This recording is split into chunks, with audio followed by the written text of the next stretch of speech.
इस कहानी की शुरुआत होती है सन 1630 से, जहां पर हमें इंग्लैंड के एक छोटे से गांव की अदालत दिखाई जाती है। अदालत के सामने विलियम खड़ा होता है और विलियम के ऊपर आरोप होता है कि वो बनाए हुए कानूनों को फॉलो नहीं करता। विलियम को कहा जाता है कि तुम्हें बनाए हुए कानूनों को फॉलो करना होगा, नहीं तो तुम्हें गाँव से निकाल दिया जाएगा। विलियम कहता है कि मैं अपने तरीके से चलूंगा, जो मुझे ठीक लगेगा मैं वही करूंगा। और फिर विलियम और उसकी पत्नी और 5 बच्चों को इस गांव से निकाल दिया जाता है। विलियम अपने परिवार को लेकर इस गांव से बहुत दूर एक जंगल में जाता है, जहां पर वो रहने का फैसला करता है। और विलियम का पूरा परिवार इस जंगल में रहता है, जहां से गांव बहुत दूर है। यहाँ पर विलियम और उसकी पत्नी को बहुत ज्यादा मेहनत करनी पड़ती है। और एक दिन विलियम की बड़ी बेटी, जिसका नाम थॉमसिन है, जब वो अपने सबसे छोटे भाई के साथ खेल रही होती है, तभी वो बच्चा अचानक से गायब हो जाता है। हालांकि थॉमसिन उस बच्चे को ढूंढने की कोशिश भी करती है, लेकिन उसे अपना भाई कहीं पर नहीं दिखता।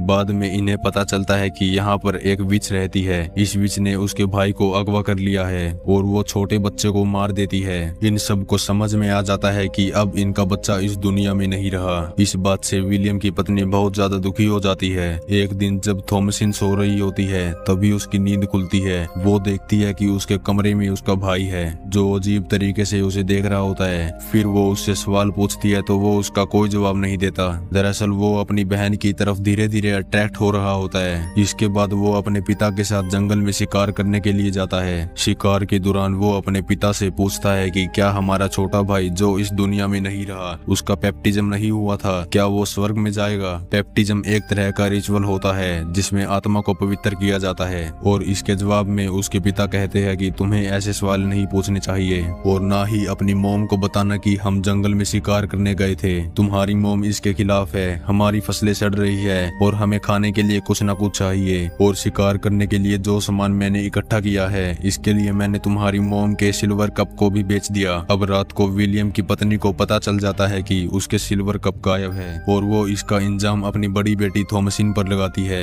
दरअसल जब से उसका बेटा गायब हुआ है, तब से वो अपनी बेटी थॉमसिन को बिल्कुल भी पसंद नहीं करती। हालांकि विलियम अपनी पत्नी को समझाने की कोशिश करता है कि थॉमसिन ने ऐसा नहीं किया, लेकिन उसकी पत्नी उसकी बातों पर भी विश्वास नहीं करती। और ना ही विलियम ये बताता है कि वो कप्स मैंने बेच दिए। अगले दिन थॉमसिन को दिखाया जाता है, जो नदी के किनारे अपने कपड़े धो रही होती है। वहाँ पर उसका भाई भी होता है और तभी थॉमसिन की छोटी बहन वहाँ पर आ जाती है, जो थॉमसिन को कहती है कि तुम एक विच हो। थॉमसिन को ये सुनकर गुस्सा आता है और वो अपनी बहन से कहती है कि हाँ, मैं एक विच हूँ, मेरी आत्मा सबसे पवित्र है, इसलिए शैतान ने मुझे चुना है। इसके बाद वो अपनी बहन को पकड़ लेती है और कहती है कि विच का काम होता है छोटे बच्चे को मार देना। ये सब सुनकर उसकी बहन डर जाती है। थॉमसिन का भाई कहता है कि थॉमसिन झूठ बोल रही है, वो एक आम इंसान है। थॉमसिन की बहन उसे विच कहकर यहाँ से चली जाती है। अब रात को दिखाया जाता है कि विलियम अपने परिवार के साथ डिनर कर रहा है। यहाँ पर उसकी पत्नी थॉमसिन से कहती है कि मुझे पता है कि वो सिल्वर कप तुमने चुराए हैं, क्योंकि आखिरी बार वो कप मैंने तुम्हारे हाथ में देखा था। थॉमसिन कहती है कि वो कप मैंने नहीं चुराए। और तभी इन्हें बकरियों के शोर की आवाज आने लगती है। और जब थॉमसिन बाहर अपनी बकरियों को देखने जाती है, तो वो देखती है कि बकरियों के साथ काले रंग का एक खरगोश भी होता है। और ये वही खरगोश होता है जिसे विलियम जंगल में मारने की कोशिश कर रहा था, लेकिन वो खुद ही जख्मी हो गया था। थॉमसिन भी इस खरगोश को देखकर डर जाती है। वही विलियम और उसकी पत्नी को दिखाया जाता है, जो आपस में डिस्कस करते हैं। विलियम की पत्नी कहती है कि हमारी बड़ी बेटी थॉमसिन शरापित है, हमें इसे अपने घर पर नहीं रखना चाहिए। अगर हम उसे अपने साथ रखेंगे तो हम सबके सब बर्बाद हो जाएंगे। विलियम कहता है कि ऐसी कोई बात नहीं है, लेकिन फिर भी तुम थॉमसिन को घर पर नहीं रखना चाहती तो मैं इसे किसी के घर पर काम लगवा दूंगा, जिससे हमें खाने के लिए कुछ पैसे भी मिल जाएंगे। और ये बात इनका बेटा सुन लेता है और वो नहीं चाहता कि थॉमसिन उनके घर से दूर जाए, इसलिए अगली सुबह वो जंगल में उन ट्रैक्स को देखने के लिए तैयारी करता है, जो उसने अपने पिता के साथ लगाए थे। थॉमसिन कहती है कि मैं भी तुम्हारे साथ आऊंगी। हालांकि उसका भाई मना करता है, लेकिन थॉमसिन के जिद करने पर वो अपनी बहन को लेकर जंगल की तरफ निकल पड़ता है।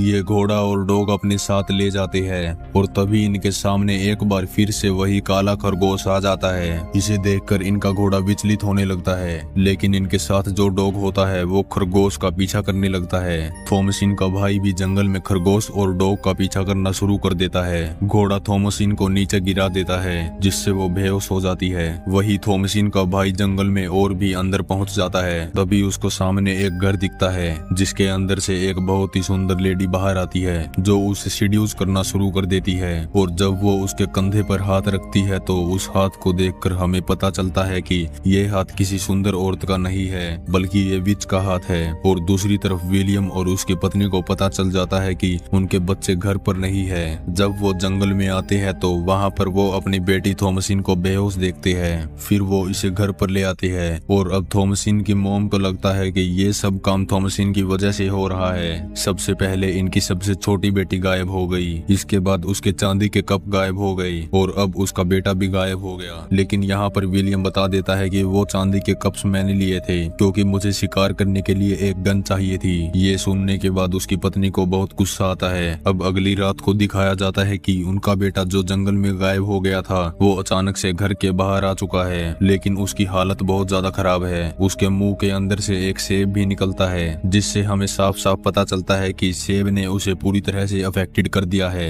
ये पूरा परिवार बहुत ज्यादा धार्मिक होता है, इसलिए अपने बेटे के लिए प्रेयर करते हैं। लेकिन यहाँ पर जो उनके जुड़वा बच्चे होते हैं जिसमें एक लड़का और एक लड़की है वो उस प्रेयर को बोल नहीं पा रहे होते और कुछ ही देर बाद इनके बेटे की मृत्यु हो जाती है जिससे पूरा का पूरा परिवार सदमे में आ जाता है। इनके जो जुड़वा बच्चे होते हैं वे थॉमसिन को विच कहकर बुलाने लगते हैं क्योंकि थॉमसिन ने उन दोनों को कहा था कि वो विच है और अब इन दोनों को यकीन है कि थॉमसिन ने ही सब कुछ किया है, वो सच में एक विच है। ये कहते कहते वो दोनों जमीन पर लेट जाते हैं और अब थॉमसिन की मॉम को भी लगता है कि वो विच है और जो भी उनके साथ हो रहा है वो थॉमसिन कर रही है। विलियम को भी अपनी बेटी पर शक होना शुरू हो जाता है और वो थॉमसिन को बाहर ले जाता है और उससे पूछता है कि क्या तुम एक विच हो। वो साफ साफ मना कर देती है, वो कहती है कि मैं एक आम इंसान हूँ। हालांकि विलियम उसे जबरदस्ती ये एक्सेप्ट करने के लिए कहता है कि तुम एक विच हो, लेकिन वो मना कर देती है और कहती है कि आप अपने परिवार का ख्याल नहीं रख पाते और ना ही हमें खाना दे पाते हो और मैं विच नहीं हूँ। मुझे लगता है कि मेरे जुड़वा भाई बहन वो विच है क्योंकि हमारे घर में जो काली बकरियां है वो उससे बातें करती रहती है। विलियम को यहाँ पर कुछ भी समझ नहीं आता, उसको गुस्सा आ जाता है, इसलिए वो अपने तीनों बच्चों को अस्तबल में बंद कर देता है। विलियम की पत्नी अपने 2 बच्चों के मारे जाने के बाद पूरी तरह से सदमे में है और अब उसे अपने दोनों बच्चे दिखते हैं। वो अपने छोटे बच्चे जो सबसे पहले गायब हुआ था उसे दूध पिलाती है। उसे लगता है कि वो अपने बेटे को दूध पिला रही है, लेकिन हम वहाँ पर एक कौवे को देखते हैं जो उसका दूध पी रहा होता है। वही हमें अस्तबल में दिखाया जाता है जहाँ पर थॉमसिन अपने जुड़वा भाई बहन के साथ कैद है और तभी यह देखते हैं कि वहाँ पर एक लेडी आई है जो कि बकरी का दूध पी रही है। अगली सुबह जब विलियम बाहर आता है तो वो देखता है कि किसी ने अस्तबल को पूरी तरह से तोड़ दिया है। उसकी सारी बकरियां मारी जा चुकी है और उसके जुड़वा बच्चे भी यहाँ से गायब है। सिर्फ वहाँ पर थॉमसिन होती है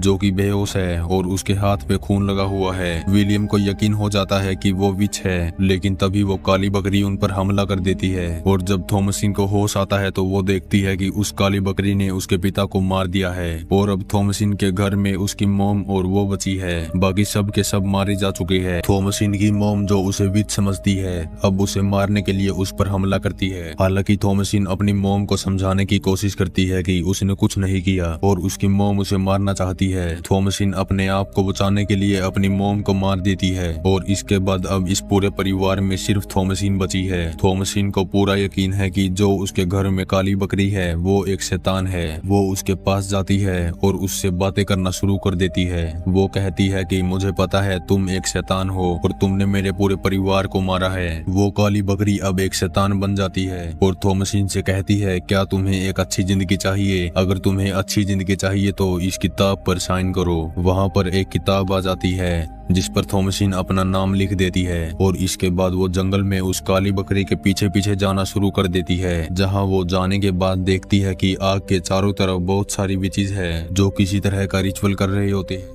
और इसके बाद वो सब के सब हवा में उड़ना शुरू हो जाते हैं। थॉमसिन भी हवा में उड़ना शुरू हो जाती है और उसके चेहरे पर खुशी होती है, यानी कि वो भी एक विच बन चुकी है। यहाँ पर सवाल ये उठता है कि थॉमसिन को क्यों नहीं मारा गया, उसे विच क्यों बनाया गया?